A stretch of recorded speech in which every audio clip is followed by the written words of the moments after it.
बिस्मिल्लाहिर्रहमानिर्रहीम। अस्सलाम वालेकुम। मैं हूं जलील खान कुराची। आप देख रहे हैं मेरा यूट्यूब चैनल।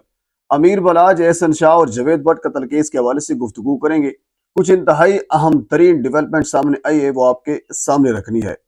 सुलह के हवाले से जो बातें चल रही थी वो अपनी जगह पे मौजूद हैं, लेकिन एक नया शूटर गिरफ्तार हुआ है और उस शूटर के जिम्मे क्या चीज थी, आपके रोंगटे खड़े हो जाएंगे ये चीज सुनकर।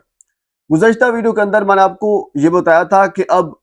पंजाब के पुलिस अफसरान की जानिब से पंजाब के कुछ पुलिस अफसरान के खिलाफ ही कार्रवाई की जा रही है। यानी पुलिस के कुछ एहलकार ऐसे हैं जिनका ताल्लुक अंडरवर्ल्ड से है, या फिर उनकी सहूलतकारी से है, शूटर से रवाबत है उनके, या फिर इसके अलावा जो जुआ के हजरात हैं उनसे इनका ताल्लुक है, जिसकी वजह से दो इदारों ने मिलकर एक लिस्ट तैयार की थी। गुज़श्ता वीडियो के अंदर वो लिस्ट और वो नंबर भी मैंने आपके सामने रखे थे। इसमें एक इदारा सिविल है और दूसरा इदारा सरकारी है। दो इदारों ने मिलकर एक लिस्ट बनाई पूरे पाकिस्तान के अंदर और पूरे पंजाब के अंदर, और फिर खसूसन लाहौर की जो लिस्ट है जिसके अंदर, क्योंकि अंडरवर्ल्ड का ताल्लुक ज्यादातर लाहौर से ही है और ज्यादातर जो अफसरान हैं वो लाहौर के ही मुलव्वस हैं। 200 के करीब राउंड अबाउट जो अफसरान थे वो उसमें मुलव्वस थे। तकरीबन को 11 से 12 डीएसपीज लेवल के अफसरान शामिल थे और इसके अलावा कुछ एसपी लेवल के अफसरान भी इस लिस्ट के अंदर मौजूद थे, जिसकी वजह से उन इदारों ने यह तय किया था कि अब इन अफसरान के खिलाफ कार्रवाई की जाएगी। और बाकायदा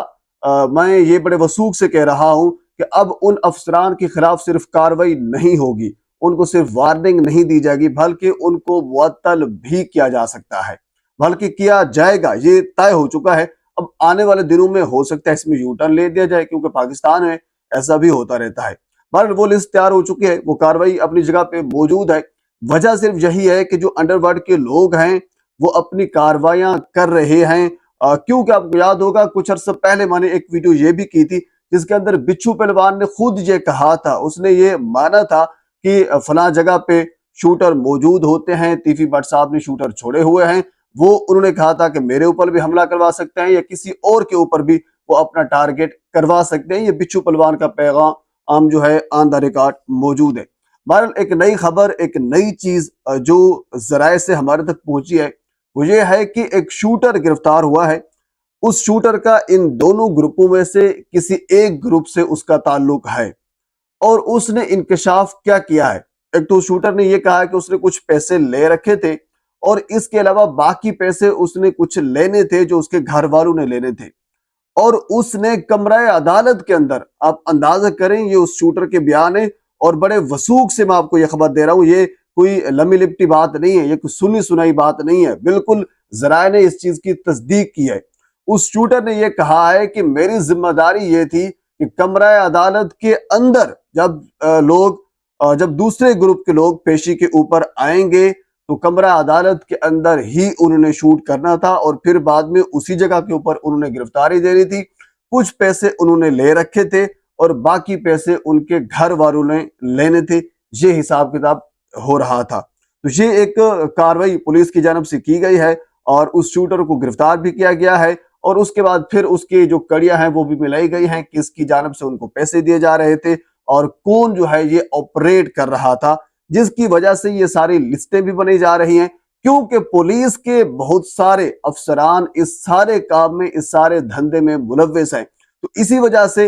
एक खुफिया इदारे की जानिब से और एक आम इदारे की जानिब से दोनों इदारों की जानिब से एक लिस्ट मुरतब की गई और उसमें तमाम अफसरान के उनके नाम रखे गए हैं। अब उनके खिलाफ कार्रवाई होगी, यानी शूटर के खिलाफ जो कार्रवाई वो हो रही है, शूटर के जो करता धरता है उनके खिलाफ भी कार्रवाइयां हो रही हैं। लेकिन मसला सिर्फ पुलिस के ऊपर आ जाता है, पुलिस उसमें मुलव्वस हो जाती है, जिसकी वजह से क्राइम में इजाफा हो रहा है, क्राइम में कमी नहीं हो रही। तो ये अब तय पाया है कि पहले पुलिस के खिलाफ कार्रवाई होगी, फिर उसके बाद फिर शूटर के जो हैंडलर हैं उनके खिलाफ कार्रवाई होगी। बहरहाल इसके अलावा अमीर मसब और अमीर फतेह और कैसर भट्ट साहब की जो जमानत के हवाले से अगर हम थोड़ी सी गुफ्तगू करना चाहें तो 20 तारीख कल कोई गुज़श्ता वीडियो के अंदर भी मैंने आपको भी ये बताया था, 20 तारीख मिल चुकी है और ये जज साहब ने ऑर्डर दिए हैं इस बार, क्योंकि इस बार जब तफ्तीशी साहब पेश हुए थे और तफ्तीशी साहब जो मिसल मुकदमा थी वो नामुकम्मल थी, تو جس کی وجہ سے بحث آگے نہیں بڑھ سکی۔ اچھا، اس بحث کے دوران ایک چیز ہمیں ملی ہے جس سے کلو ملتا ہے اور جس سے کچھ چیزیں آگے واضح طور پر ہمیں ہوتی ہوئی نظر آتی ہیں۔ جاوید بٹ صاحب کے جو وکیل صاحب ہیں، انہوں نے بحث کی، انہوں نے بڑی تگدو کی، کوشش کی، جدوجہد کی، کس حوالے سے کہ قیصر بٹ صاحب کی اور امیر فتح صاحب کی جو ضمانت ہے اس کو مسترد کیا جائے اور ان کے گرفتاری کے آرڈر جو ہیں وہ جاری کیے جائیں۔ لیکن جج صاحب نے وہ گرفتاری کے آرڈر جاری نہیں کیے، مثل مقدمہ مکمل نہیں تھی، اور جہاں تک میرے ذرائع یہ بتا رہے ہیں کہ تقریباً 20 تاریخ جو ہے یہ ان دونوں کے حوالے سے، امیر فتح اور قیصر بٹ صاحب کے حوالے سے آخری پیشی ہوگی اور ان کی ضمانت کنفرم ہو جائے گی۔ کیونکہ قیصر بٹ صاحب، آپ کو یاد ہوگا، یہ بارہا کے ویڈیوز کے اندر میں آپ کے یہ سامنے رکھ چکا ہوں، انہوں نے 10 بندے اپنے پیش کیے تھے جنہوں نے حلفاً یہ کہا تھا کہ قیصر بٹ صاحب جائے وقوع کے اوپر موجود نہیں تھے۔ CDR یعنی سائنٹیفک طریقے سے بھی انہوں نے پروو کیا، اور باقی اسلامک طریقے سے بھی، یعنی حلفاً کچھ لوگوں نے یہ حلف دیا کہ قیصر بٹ صاحب ہمارے ساتھ تھا، کسی نے یہ کہا تھے کہ میں نے دیکھا وہاں جگہ پہ موجود تھا، یعنی 10 بندوں نے یہ حلفاً یہ کہا کہ قیصر بٹ، یعنی ٹو دا پوائنٹ ہم گفتگو کریں تو قیصر بٹ صاحب جائے وقوع کے اوپر جس ٹائم جاوید بٹ صاحب قتل ہوئے، شوٹر نے ان کو شوٹ کیا، تو قیصر بٹ صاحب وہاں پہ موجود نہیں تھے۔ یہ کلیئرلی انہوں نے پروو کیا پولیس کے سامنے۔ تو اسی طرح جب امیر فتح صاحب شامل تفتیش ہوئے، اچھا ساتھ آپ کو یہ بھی کلیئر کر دوں، قیصر بٹ صاحب تو شامل تفتیش ہو چکے تھے، امیر فتح صاحب بھی شامل تفتیش ہو چکے ہیں، اور انہوں نے اپنے ٹھوس شواہد قیصر بٹ صاحب سے کئی گنا زیادہ پیش کیا ہے۔ دونوں صورتوں میں امیر فتح نے یعنی شرعی حوالے سے بھی، سائنٹیفک حوالے سے بھی پروو کیا ہے کہ امیر فتح بھی موقع کے اوپر موجود نہیں تھے۔ اور ویسے بھی ہمیں آپ کو یاد ہوگا جب یہ جاوید بٹ صاحب قتل ہوا تھا تو میں نے خود موقع کے اوپر جا کر، اس سے کوئی 1 گھنٹہ 1.5-2 گھنٹے بعد میں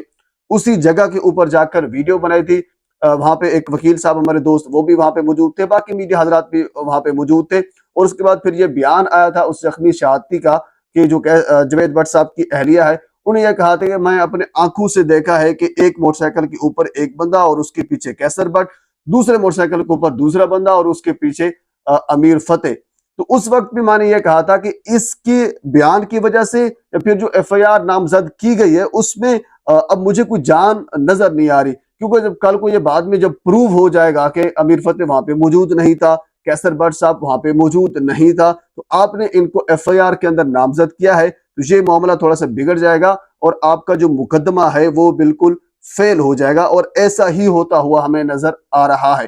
کیونکہ قیصر بٹ صاحب ہوں یا پھر امیر فتح صاحب ہوں، ظاہر سی بات ہے ایسا تو نہیں ہو سکتا کہ وہ موٹر سائیکل کے اوپر خود ہی پیچھے بیٹھ گئے ہیں۔ اگر وہ کام کرواتے ہیں تو ظاہر سی بات ہے وہ کام کروانے کے کچھ اور طریقے بھی تو ہو سکتے ہیں۔ انہوں نے عارف بھٹی بندہ ہائر کیا، عارف بھٹی نے آگے بندے ہائر کیے جو شوٹر نے بیانات دیے تھے، ایسا تو ہو سکتا تھا، یعنی ایسا وہ ویسے بھی عقل اس چیز کو تسلیم نہیں کر رہا تھا کہ قیصر بٹ صاحب موٹر سائیکل کے اوپر پیچھے بیٹھا تھا، جو اتنی دشمندار لوگ ہیں، جو آپ نے دیکھا ہوگا جو پچھلی پیشی کے اوپر جب یہ پیش ہوئے قیصر بٹ صاحب اور امیر فتح، یوں محسوس ہو رہا تھا، میں نے اپنی تاریخ میں